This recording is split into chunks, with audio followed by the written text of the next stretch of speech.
Future city development authority కార్యాలయ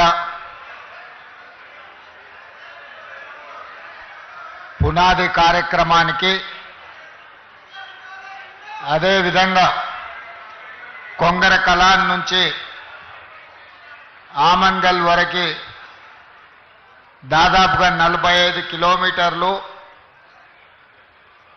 ప్రపంచంలోనే అత్యంత నాణ్యమైన రహదారిని నిర్మించడానికి కార్యక్రమాన్ని ఏర్పాటు చేసి సభాధ్యక్షత వహించిన మిత్రులు ఐటీ మరియు పరిశ్రమల శాఖ మంత్రివర్యులు దుద్దిల్ల శ్రీధర్ బాబు గారు, ఈ కార్యక్రమంలో నాతో పాటు ముఖ్య అతిథులుగా విచ్చేసిన మిత్రులు ఉప ముఖ్యమంత్రి వర్యులు బట్టి విక్రమార్క గారు, అదేవిధంగా ఈ కార్యక్రమంలో పాల్గొన్న సహచర మంత్రివర్గ సభ్యులు అడ్లూరి లక్ష్మణ్ గారు, ఇబ్రహీంపట్నం శాసనసభ్యులు సీనియర్ నాయకులు మల్రెడ్డి రంగారెడ్డి గారు,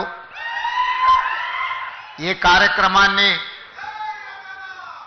ఏర్పాటు చేయడంలో క్రియాశీలక పాత్ర పోషించిన మీ అభిమాన నాయకుడు కేఎల్ఆర్ గారు,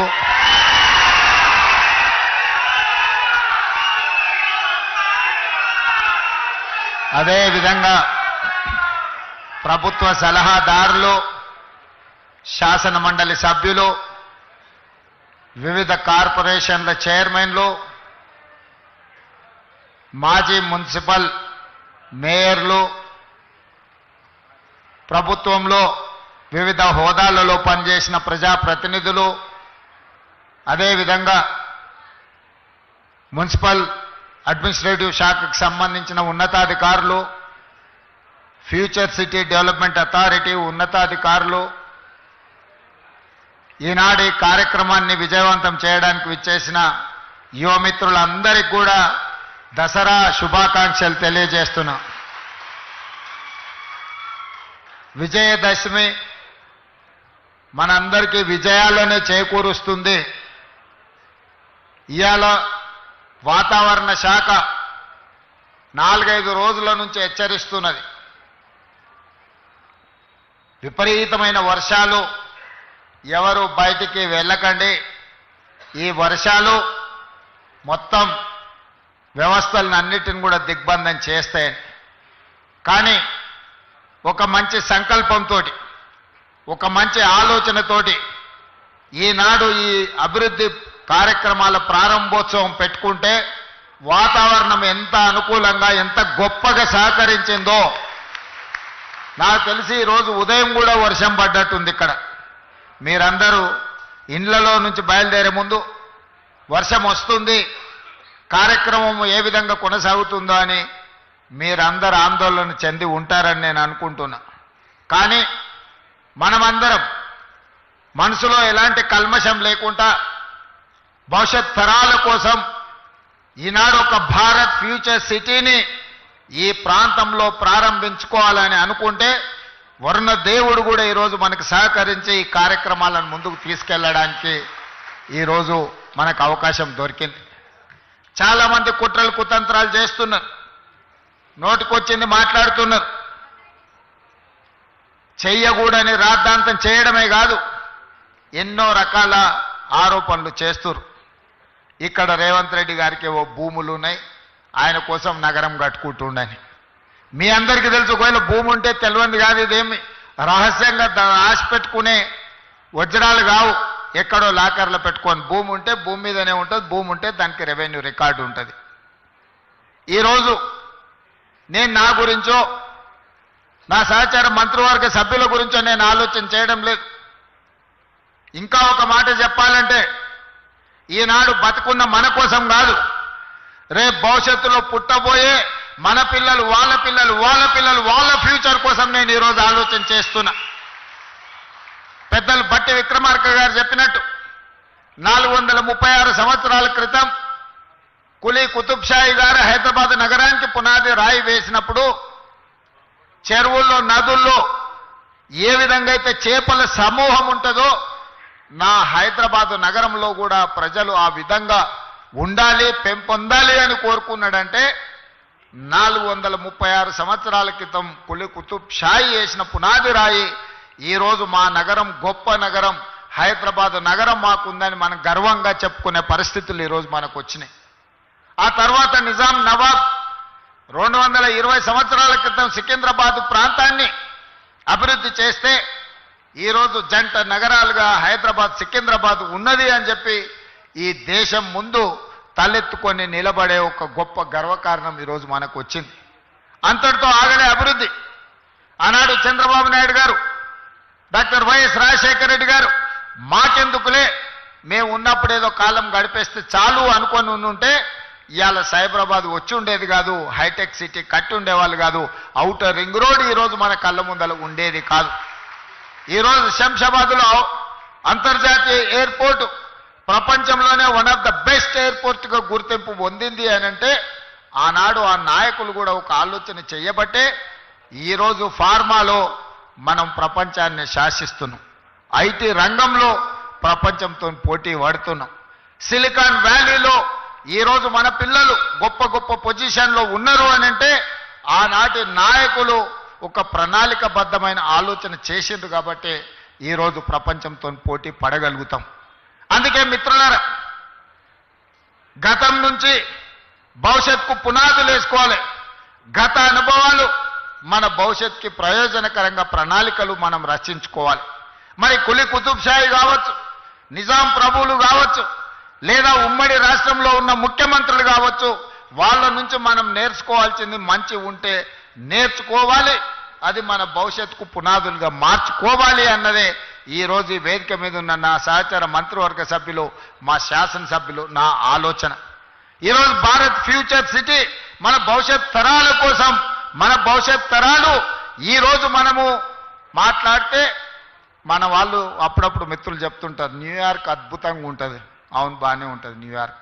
ఆ తర్వాత చెప్తారు జపాన్లో టోక్యో చూడాలి, ఆహా అంటారు, అవును అద్భుతంగా ఉంటుంది. కొంతమంది మిత్రులు సింగపూర్ పోయొచ్చి అసలు సింగపూర్ ఉంటుంది చూడాలన్నా అని చెప్తారు, అది బాగానే ఉంది. మీరు అందరు చాలా మంది దుబాయ్ చూసిటారు, అబ్బా దుబాయ్ ఉంటుంది కదా అని మీరు చెప్తారు. నేను అడుగుతూ నీడు ఉన్నోళ్ళందరినీ మీ ద్వారా తెలంగాణ 4 కోట్ల సమాజాన్ని ఎన్నాళ్ళు న్యూయార్క్ గురించో, టోక్యో గురించో, సింగపూర్ గురించో, దుబాయ్ గురించో గొప్పలు చెప్పుకుంటూ మేము చూసినామని చెప్పుకోవడం కంటే మనం భారత్ ఫ్యూచర్ సిటీ వాటితో పోటీ పడే విధంగా నిర్మించుకోవాలని ఆలోచన చేయాలన్నా లేదా మీరు ఒక్కసారి ఆలోచన చేయండి. నాకు 10 సంవత్సరాలు ఇవ్వండి, న్యూయార్క్లో ఉన్నోడు కూడా భారత్ ఫ్యూచర్ సిటీ నేను చూసి వచ్చినని చెప్పుకునే విధంగా ఈరోజు ఈ నగరాన్ని నిర్మిస్తా. రేపు పొద్దుగాల మీరు గొప్పగా ఎక్కడుంటావు నువ్వు, నీ ప్రాంతం ఏది అంటే నాది భారత్ ఫ్యూచర్ సిటీ అని మీరు చెప్పుకునే విధంగా దీన్ని తీర్చిదిద్దే బాధ్యత మా ప్రభుత్వం తీసుకుంటుంది, నా సహచర మంత్రివర్గ సభ్యులు తీసుకుంటారు. 70 ఏళ్ల నుంచి ఇదే చెప్పుకుంటున్నాం. అమెరికా గురించో, జపాన్ గురించో, జర్మనీ గురించో, సింగపూర్ గురించో, దుబాయ్ గురించో 70 సంవత్సరాల తర్వాత కూడా ఇక మన గురించి ఎవరు చెప్పుకునే చరిత్ర రాసుకోవాల్సిన అవసరం లేదా? మీరు ఒక్కసారి ఆలోచన చేయండి. అవును, ఇంత పెద్ద అభివృద్ధి జరిగినప్పుడు కొంతమందికి ఏదైనా నష్టం కష్టం వచ్చి ఉండొచ్చు. వాళ్ళ నష్టాన్ని కష్టాన్ని అర్థం చేసుకొని వాళ్ళని ఆదుకునే బాధ్యత మా ప్రభుత్వం చేస్తుంది. మీ ఇంట్లో పట్టాలు పెండింగ్ ఉండే, నేను మాట్లాడి కేఎల్ఆర్ గారితో మాట్లాడి అధికారులను పంపించి అందరి ఇంట్లో పట్టాలు ఇవ్వండి, వాళ్ళని కూర్చోబెట్టి వాళ్ళని ఆదుకోండి, వాళ్ళందరికీ ఇందిరమ్మ ఇండ్లు ఇవ్వండి, అదనంగా 5-5 లక్షల రూపాయలు వాళ్ళు కట్టుకోవడానికి వస్తాయి. 3-4 ప్లాట్లు ఉంటే ఒక దగ్గరనే ఇవ్వండి, ఒక పెద్ద ఇల్లు వాళ్ళు కట్టుకోవడానికి ఉంటుంది. వాళ్ళకి హాస్పిటల్ ఇవ్వండి, వాళ్ళకి అడ్వాన్స్ టెక్నాలజీ సెంటర్ ఇవ్వండి, వాళ్ళ పిల్లలకు సాంకేతిక నైపుణ్యాన్ని పెంచుదాం, వాళ్ళ పిల్లలకు ఈ భారత్ ఫ్యూచర్ సిటీల్లో ఉద్యోగ ఉపాధి అవకాశాలు కల్పిద్దామని చెప్పి నేను మా మంత్రులకు సూచన చేసిన. మిత్రులారా, ఇవాళ ఒక గొప్ప నగరాన్ని నిర్మించడానికి, ఒక్క గొప్ప నగరానికి ఏముండాలి? రోడ్డు ఉండాలి, తాగడానికి నీళ్లు ఉండాలి, నిరంతర సరఫరా చేసే విద్యుత్తు ఉండాలి, పెద్ద పెద్ద నగరాలకు రవాణా సౌకర్యం ఉండాలి, అంతర్జాతీయ ఎయిర్పోర్ట్ ఉండాలి. మరి భారత్ ఫ్యూచర్ సిటీకి ఏం తక్కువ ఉన్నదని నేను అడుగుతున్నా. ఇవాళ భారత్ ఫ్యూచర్ సిటీకి అంతర్జాతీయ ఎయిర్పోర్ట్ శంషాబాద్లో లేదా కూతవేటు దూరంలో ఇవాళ మనం వేసుకునే రోడ్డు ఇవాళ ఈ ఫ్యూచర్ సిటీకే కాదు, ఫ్యూచర్ సిటీ నుంచి శ్రీశైలం వరకు ఇవాళ 100 మీటర్ల రోడ్డు వేస్తున్నాం.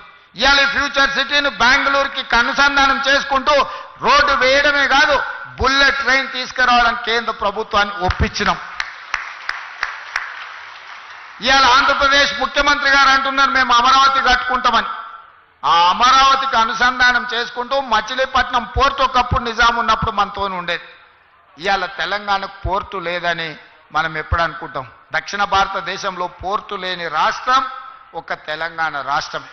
అందుకే ఈరోజు పోర్టు లేని బాధను తీర్చడానికి మీ ఫ్యూచర్ సిటీ నుంచే, మన ఫ్యూచర్ సిటీ నుంచే మచిలీపట్నం పోర్టు వరకు dedicated green field national highway 12 lanes రోడ్డును వేసి భవిష్యత్తులో ప్రపంచాన్ని దిగుమతి చెయ్యాలన్నా, మన పరిశ్రమలలో ఉత్పత్తి చేసే వస్తువులను ప్రపంచానికి ఎగుమతి చేయాలన్నా మచిలీపట్నం పోర్టుకి ఈరోజు కనెక్టివిటీ ఫైనల్ అయింది. ఇదే కాదు, ఈరోజు చెన్నైకి బుల్లెట్ ట్రైన్, ఈ ఫ్యూచర్ సిటీ ఈ శంషాబాద్ నుంచి బుల్లెట్ ట్రైన్ చెన్నైకి వేసేది వయా అమరావతి ఈరోజు బుల్లెట్ ట్రైన్ కేంద్ర ప్రభుత్వం ఆమోదించింది. అంటే రేపొద్దుగాల మీ ఊరు నుంచి బెంగళూరుకు బుల్లెట్ ట్రైన్ ఉంటుంది, అమరావతికి బుల్లెట్ ట్రైన్ ఉంటుంది, అక్కడి నుంచి చెన్నైకి బుల్లెట్ ట్రైన్ ఉంటుంది. ఈరోజు ఇవన్నీ కూడా మనం ప్రణాళికబద్ధంగా ఈరోజు అభివృద్ధి చేసుకుంటున్నాం. దీనికి అవసరమైన నీళ్లను, అవసరమైన విద్యుత్తును ఇవ్వడానికి బట్టి విక్రమార్క గారు ముందుకొచ్చి ఈనాడు మనకు అన్ని రకాలుగా చేస్తున్నాడు. ఈ పైన కనిపించే ఎలక్ట్రికల్ పోల్స్ లైన్లు కూడా ఇంతకుముందు వస్తా ఉప ముఖ్యమంత్రి గారు శ్రీధర్ బాబు గారితో మాట్లాడినారు. వీటన్నిటిని కూడా అండర్ గ్రౌండ్ కేబుల్ చేస్తే ఇది ఒక గొప్ప నగరంగా వస్తుంది కదా. ఎక్కడికక్కడ వైర్లు లైన్లు కనిపిస్తున్నాయి, దీన్ని ఏ రకంగా అండర్ గ్రౌండ్ కేబుల్ చేయాలనో ఆలోచన చేయండి అని. ఈ రకంగా ఈ నగరాన్ని అభివృద్ధి చేయాలని ఆనాడు కులీ కుతుబ్షాయి ప్రజలతో నిండి ఉండాలి అని కోరుకున్నాడు. కానీ నేనేం కోరుకుంటున్నా భారత్ ఫ్యూచర్ సిటీలో అంటే ప్రపంచంలో 500 ఫార్చ్యూన్ కంపెనీస్ అని ఉంటాయి. అంటే ప్రపంచంలో అత్యంత ఉన్నతమైన అత్యధిక వ్యాపారాన్ని నైపుణ్యాన్ని ప్రదర్శిస్తున్న కంపెనీలను ఫార్చ్యూన్ 500 కంపెనీలు అంటారు. ఫోర్బ్స్ ఇండియా మ్యాగజైన్ లాంటి వీటిని అన్నిటినీ లెక్కగట్టి అన్ని రకాలుగా గొప్ప కంపెనీలను ఫార్చ్యూన్ 500 కంపెనీలు అంటారు. ఇప్పటి వరకు మన నగరంలో 85 మాత్రమే ఉన్నాయి ఆ ఫార్చ్యూన్ 500 కంపెనీలలో. రాబోయే 10 ఏళ్లలో నా లక్ష్యం ఫార్చ్యూన్ 500 కంపెనీలు భారత్ ఫ్యూచర్ సిటీలో ఉండాలి.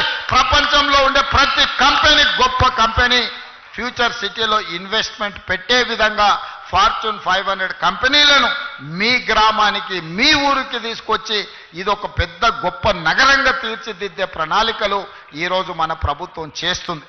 అందుకే మిత్రులారా, ఇందులో సహకరించండి. చిన్న చిన్న సమస్యలుంటే పరిష్కరించుకుందాం. కోర్టుకెళ్ళి సంవత్సరాల కొద్దీ తిరిగి అడ్వకేట్ల ఫీజులు ఇచ్చి రావాల్సిన నష్టపరిహారం మనకు రాకుండా పోతే ఈ ప్రాంతంలో భూముల రేట్లు కూడా ఎక్కడికి పెరిగిపోతాయో తెలియదు. ఆనాడు కూడా మీకు వచ్చే నష్టపరిహారం తక్కువ వస్తే మీరు ఏమీ కొనుక్కోలేని పరిస్థితి వస్తుంది. అందుకే ప్రభుత్వం ఉదారంగా మిమ్మల్ని ఆదుకోవడానికి సిద్ధంగా ఉన్నది. మీతో కూర్చొని మాట్లాడుకుందాం. ఎవరో కోర్టేందుకు, నేను కూర్చొని మీ సమస్యల్ని పరిష్కరించడానికి సిద్ధంగా ఉన్నా. నేను ఒక మెకానిజాన్ని ఎవాల్యూ చేస్తా. మల్రెడ్డి రంగారెడ్డి గారు, కేఎల్ఆర్ గారు సహకరిస్తున్నారు. అదేవిధంగా ఈ ప్రాంతంలో ఉండే ప్రజాప్రతినిధులను కూడా సహకరించమని నేను అడుగుతున్నా. వాళ్ళ సమస్యల్ని పరిష్కరిద్దాం. కోర్టులో చుట్లు తిప్పకండి. ఓ సినిమాలో చెప్తారు, కోర్టులో ఓడిపోయినోడేమో కోర్టులోనే ఏడుస్తాడంట, కోర్టులో గెలిచినోడు ఇంటికి వచ్చి ఏడుస్తాడంట. ఎందుకంటే అడ్వకేట్లకు ఇచ్చిన ఫీజులతోని వాని సంసారం మొత్తం దివాలా తీసి వాడు మొత్తం సర్వం కోల్పోతాడు అని. ఓడినోడు కోర్టులో వేస్తాడు, గెలిచినోడు ఇంటికి వచ్చి ఏడుస్తాడు. అట్లనే ఈరోజు మీరు న్యాయవాదులను బతికించడానికో లేకపోతే రాజకీయ పార్టీలు ఉసిగొల్పితే వాళ్ళ చిక్కుల్లో మీరు పడకండి. మీ కేసులను అన్నిటినీ సావధానంగా పరిష్కరించే విధంగా ఈ రంగారెడ్డి జిల్లా కలెక్టర్కు, అదేవిధంగా టీజీఐఎస్సీ ఎండి అధికారులకు నేను సూచనలు చేస్తున్నా. తక్షణమే వాళ్ళను పిలిచి కూర్చోబెట్టి వాళ్ళతో మాట్లాడి అమ్మికబుల్గా దీన్ని సెటిల్ చేసి వాళ్లకు ఒక పరిష్కార మార్గం చూపించండి అని నేను అధికారులకు ఆదేశిస్తున్నా. మా పెద్దలు శ్రీధర్ బాబు గారు రంగారెడ్డి జిల్లా ఇన్ఛార్జ్ మినిస్టరు, ఈ ఫ్యూచర్ సిటీకే కాదు మొత్తం రంగారెడ్డి జిల్లాకు కూడా వారు ఇన్ఛార్జ్ మినిస్టర్, వారితో కూర్చోండి. మీరు కేఎల్ఆర్ గారో మల్రెడ్డి రంగారెడ్డి గారో లేకపోతే ఇక్కడ ఉండే కార్పొరేషన్ చైర్మన్ల సహకారం తీసుకొని కొద్ది మంది రైతులు అక్కడికి వెళ్ళి కూర్చొని అవుట్ ఆఫ్ కోర్ట్ సెటిల్మెంట్ చేసుకుందాం. కోర్టులో కూర్చుంటే చట్టానికి అనుమతించేదానికంటే ₹1 కూడా ఎక్కువ ఇవ్వడానికి లేదు. కానీ కోర్టు బయట కూర్చొని కన్సెంట్తో చేసుకుంటే మనం కొంచెం లిబరల్గా మీకు నష్టపరిహారం ఇవ్వడానికి ఉంటుంది. ఏదో ఒక మార్గం చూపిస్తా మీకు. మీ నష్టం, మీ కష్టం, మీ తాతల ముత్తాతల ఆస్తి గుంజుకొని నేనేం తీసుకెళ్ళను. నేను ఎవ్వరికి అన్యాయం చేయడానికి ఇక్కడ లేను. అందరికీ న్యాయం చేసుకుంటూ అభివృద్ధి పదం వైపు నడిపించడం కోసం నేను ఇక్కడున్న. భూముల విలువ నాకు తెలుసు. ఎందుకంటే భూమితో నాకున్న సంబంధం వ్యవసాయమే కాదు, వ్యాపారంలో కూడా భూమితోని నాకు సంబంధాలు ఉన్నాయి. భూమి విలువేందో నేను అర్థం చేసుకోగలిగినోని. మీ భూములను అప్పనంగా గుంజుకోవాలన్న ఆలోచన లేదు. మీకు న్యాయం చేసి తీసుకొని దీన్ని ముందుకు తీసుకువెళ్దాం. ఇదే కాకుండా చివరిగా ఒక మాట ఇవ్వదలుచుకున్నా. ఇవాళ ప్రారంభించినవి future city development authority office కానీ లేకపోతే ఈ రోడ్లు కానీ పక్కనే నిర్మాణం జరుగుతున్న స్కిల్స్ యూనివర్సిటీ ఎప్పుడొస్తుందో అని అనుకోకండి. డిసెంబర్ నెలలో ప్రారంభించుకుంటాం. నెలకు 3 సార్లు నేను వచ్చి ఇక్కడనే కూర్చుంటా. ప్రపంచంలో ఏ గొప్ప కంపెనీడు పెట్టుబడులు పెట్టాలని నన్ను కలవడానికి వస్తే సచివాలయంలో కాదు, ఫ్యూచర్ సిటీ డెవలప్మెంట్ అథారిటీ ఆఫీస్లో నేను కూర్చుంటా. ప్రపంచాన్ని ఇక్కడికే రప్పిస్తా. మీ సోదరుడు తెలంగాణ ముఖ్యమంత్రి డిసెంబర్లో ఇక్కడి నుంచే కార్యక్రమాలు చేపడతాడు. అదేవిధంగా నెలకు 4 సార్లు మా ఉప ముఖ్యమంత్రి గారిని, మా శ్రీధర్ బాబుని ఇక్కడ వచ్చి కూర్చొని కార్యక్రమాలు నిర్వహించాల్సిందిగా వారిద్దరు కూడా నేను సూచన చేస్తున్నా. మనం ఉంటే వ్యవస్థలన్నీ ఇక్కడికి వస్తాయి. వ్యవస్థలన్నీ ఇక్కడికి వస్తే ఈ సమస్యల్ని పరిష్కరించడానికి అవకాశం ఉంటుంది. చివరగా ఉప ముఖ్యమంత్రి గారికి ఒక సూచన, ఇద్దరికి, శ్రీధర్ బాబు గారికి వారికి. శ్రీధర్ బాబు గారు 10 ఎకరాల భూమి సింగరేణికి అలాట్ చేయండి ఇందులో. అదేవిధంగా బట్టి గారికి నా సూచన, సింగరేణి కార్పొరేట్ ఆఫీస్ ఇక్కడ మీరు నిర్మించండి. దాంతో సింగరేణి గ్లోబల్ ఆఫీస్ని మీరు ఇక్కడ నిర్మించండి. 10 ఎకరాల స్థలం శ్రీధర్ బాబు గారు అలాట్ చేస్తారు. అధికారులకు కూడా నా సూచన, రేపు క్యాలెండర్ డేట్ తిరిగే లోపల 10 ఎకరాల భూమి సింగరేణికి అలాట్ చేయండి. సింగరేణి గొప్ప ఆఫీసు 60-70 వేల కార్మికులకు సంబంధించి ప్రపంచంలో వివిధ రాష్ట్రాలలో వ్యాపారాలు నిర్వహిస్తున్న సింగరేణి ఆఫీస్, గ్లోబల్ ఆఫీస్ ఇక్కడికి వస్తే ఇమ్మీడియట్గా కట్టాల్సిందే. కట్టడం కోసమే ఇస్తున్నాం. కండిషన్ అదే పెట్టాలి శ్రీధర్ బాబు గారు. అలాట్మెంట్లో సంవత్సరం తిరిగే లోపల ఆఫీస్ పూర్తి కావాలి. కరెక్ట్గా ఇది సెప్టెంబర్ కదా, వచ్చే డిసెంబర్ 2026 డిసెంబర్ లోపల ఆఫీస్ పూర్తి చేసి అందులో ప్రారంభించుకోవాలి. ఆ ఒప్పందం ప్రకారమే వారికి 10 ఎకరాల భూమి కేటాయించండి. సింగరేణి ఆఫీస్ కూడా ఇక్కడనే నిర్మించుకుందాం. స్కిల్ యూనివర్సిటీనే కాదు, భవిష్యత్ కార్యక్రమాలన్నిటిని కూడా ఇక్కడి నుంచే తీసుకుంటాం. దీని మీదనే మన భవిష్యత్ తరాల యొక్క భవిష్యత్తు ఆధారపడి ఉన్నది. దీనికి సహకరించి ముందుకు తీసుకెళ్తున్న ప్రతి ఒక్కరికి మనస్ఫూర్తిగా అభినందనలు తెలియజేస్తూ సెలవు తీసుకుంటున్నా. ధన్యవాదాలు మిత్రులారా.